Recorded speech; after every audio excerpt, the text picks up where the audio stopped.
Emma. Volume 2. Chapter 17. When the ladies returned to the drawing-room after dinner, Emma found it hardly possible to prevent their making two distinct parties. With so much perseverance in judging and behaving ill did Mrs. Elton engross Jane Fairfax and slight herself.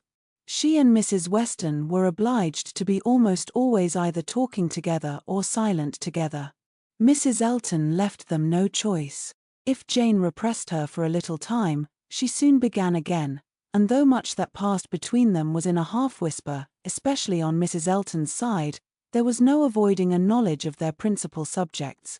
The post-office catching cold-fetching letters and friendship were long under discussion, and to them succeeded one, which must be at least equally unpleasant to Jane, inquiries whether she had yet heard of any situation likely to suit her, and professions of Mrs. Elton's meditated activity. "Here is April come," said she. "I get quite anxious about you. June will soon be here." But I have never fixed on June or any other month, merely looked forward to the summer in general. "But have you really heard of nothing?" "I have not even made any inquiry. I do not wish to make any yet." "Oh, my dear, we cannot begin too early. You are not aware of the difficulty of procuring exactly the desirable thing." "I'm not aware," said Jane, shaking her head. "Dear Mrs. Elton, who can have thought of it as I have done? But you have not seen so much of the world as I have. You do not know how many candidates there always are for the first situations. I saw a vast deal of that in the neighborhood round Maple Grove. A cousin of Mr. Suckling, Mrs. Bragg, had such an infinity of applications.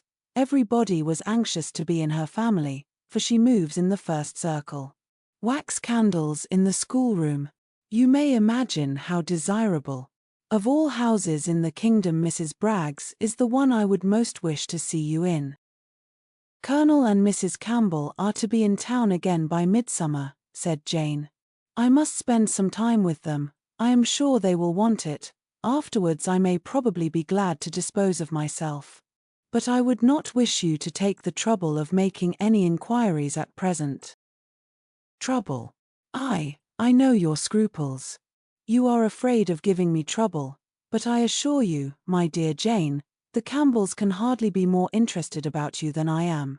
I shall write to Mrs. Partridge in a day or two, and shall give her a strict charge to be on the lookout for anything eligible." "Thank you, but I would rather you did not mention the subject to her. Till the time draws nearer, I do not wish to be giving anybody trouble." "But, my dear child, the time is drawing near. Here is April, and June, or say even July, is very near, with such business to accomplish before us. Your inexperience really amuses me. A situation such as you deserve, and your friends would require for you, is no everyday occurrence, is not obtained at a moment's notice. Indeed, we must begin inquiring directly." "Excuse me, ma'am, but this is by no means my intention. I make no inquiry myself, and should be sorry to have any made by my friends. When I am quite determined as to the time, I am not at all afraid of being long unemployed. There are places in town, offices, where inquiry would soon produce something, offices for the sale not quite of human flesh but of human intellect." "Oh, my dear, human flesh. You quite shock me. If you mean a fling at the slave trade, I assure you Mr. Suckling was always rather a friend to the abolition." "I did not mean, I was not thinking of the slave trade," replied Jane. "Governess trade, I assure you, was all that I had in view, widely different certainly as to the guilt of those who carry it on, but as to the greater misery of the victims, I do not know where it lies. But I only mean to say that there are advertising offices, and that by applying to them I should have no doubt of very soon meeting with something that would do." "Something that would do," repeated Mrs. Elton. "Aye, that may suit your humble ideas of yourself. I know what a modest creature you are, but it will not satisfy your friends to have you taking up with anything that may offer, any inferior, commonplace situation, in a family not moving in a certain circle, or able to command the elegances of life."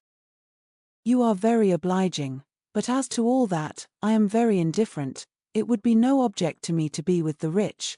My mortifications, I think, would only be the greater. I should suffer more from comparison. A gentleman's family is all that I should condition for.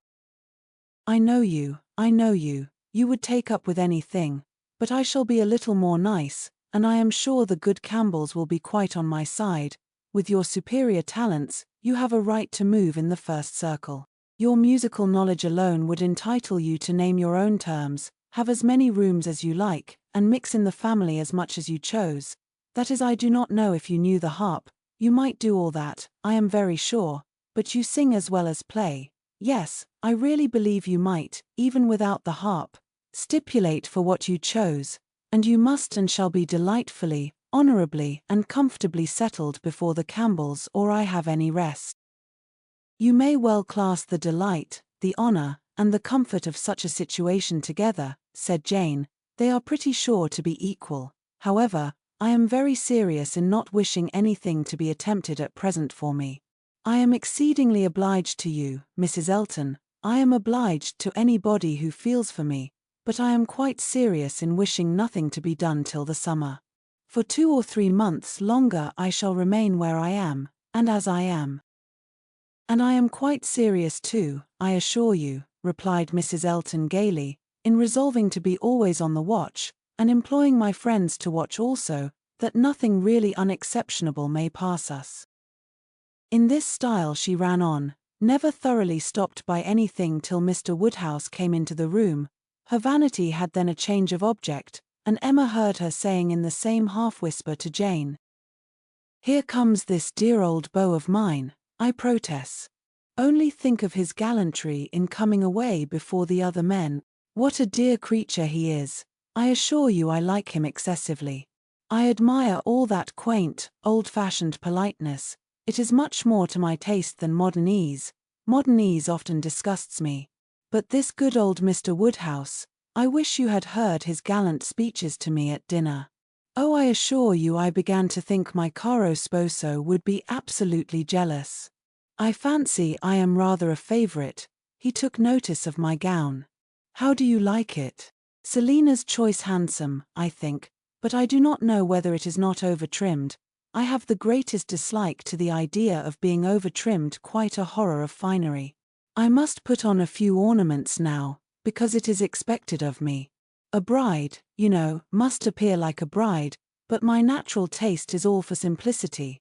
A simple style of dress is so infinitely preferable to finery. But I am quite in the minority, I believe. Few people seem to value simplicity of dress. Show and finery are everything. I have some notion of putting such a trimming as this to my white and silver poplin. Do you think it will look well? The whole party were but just reassembled in the drawing-room when Mr. Weston made his appearance among them. He had returned to a late dinner, and walked to Hartfield as soon as it was over. He had been too much expected by the best judges, for surprise, but there was great joy. Mr. Woodhouse was almost as glad to see him now, as he would have been sorry to see him before. John Knightley only was in mute astonishment, that a man who might have spent his evening quietly at home after a day of business in London, should set off again, and walk half a mile to another man's house, for the sake of being in mixed company till bedtime, of finishing his day in the efforts of civility and the noise of numbers, was a circumstance to strike him deeply. A man who had been in motion since 8 o'clock in the morning, and might now have been still, who had been long talking, and might have been silent, who had been in more than one crowd, and might have been alone, such a man, to quit the tranquillity and independence of his own fireside, and on the evening of a cold sleety April day rush out again into the world. Could he by a touch of his finger have instantly taken back his wife, there would have been a motive, but his coming would probably prolong rather than break up the party. John Knightley looked at him with amazement, then shrugged his shoulders, and said, "I could not have believed it even of him." Mr. Weston meanwhile, perfectly unsuspicious of the indignation he was exciting, happy and cheerful as usual, and with all the right of being principal talker, which a day spent anywhere from home confers, was making himself agreeable among the rest. and having satisfied the inquiries of his wife as to his dinner, convincing her that none of all her careful directions to the servants had been forgotten, and spread abroad what public news he had heard, was proceeding to a family communication, which, though principally addressed to Mrs. Weston, he had not the smallest doubt of being highly interesting to everybody in the room. He gave her a letter, it was from Frank, and to herself, he had met with it in his way, and had taken the liberty of opening it. Read it, said he, it will give you pleasure, only a few lines will not take you long, read it to Emma. The two ladies looked over it together, and he sat smiling and talking to them the whole time, in a voice a little subdued, but very audible to everybody. Well, he is coming, you see, good news, I think. Well, what do you say to it? I always told you he would be here again soon, did not I? And, my dear, did not I always tell you so, and you would not believe me? In town next week, you see at the latest, I dare say, for she is as impatient as the black gentleman when anything is to be done, most likely they will be there tomorrow or Saturday. As to her illness, all nothing of course. But it is an excellent thing to have Frank among us again, so near as town. They will stay a good while when they do come, and he will be half his time with us. This is precisely what I wanted. Well, pretty good news, is not it? Have you finished it? Has Emma read it all? Put it up. We will have a good talk about it some other time, but it will not do now. I shall only just mention the circumstance to the others in a common way. Mrs. Weston was most comfortably pleased on the occasion. Her looks and words had nothing to restrain them. She was happy, she knew she was happy, and knew she ought to be happy. Her congratulations were warm and open, but Emma could not speak so fluently. She was a little occupied in weighing her own feelings, and trying to understand the degree of her agitation, which she rather thought was considerable. Mr. Weston, however, too eager to be very observant, too communicative to want others to talk, was very well satisfied with what she did say, and soon moved away to make the rest of his friends happy by a partial communication of what the whole room must have overheard already. It was well that he took everybody's joy for granted, or he might not have thought either Mr. Woodhouse or Mr. Knightley particularly delighted. They were the first entitled, after Mrs. Weston and Emma, to be made happy. From them he would have proceeded to Miss Fairfax, but she was so deep in conversation with John Knightley, that it would have been too positive an interruption, and finding himself close to Mrs. Elton, and her attention disengaged, he necessarily began on the subject with her.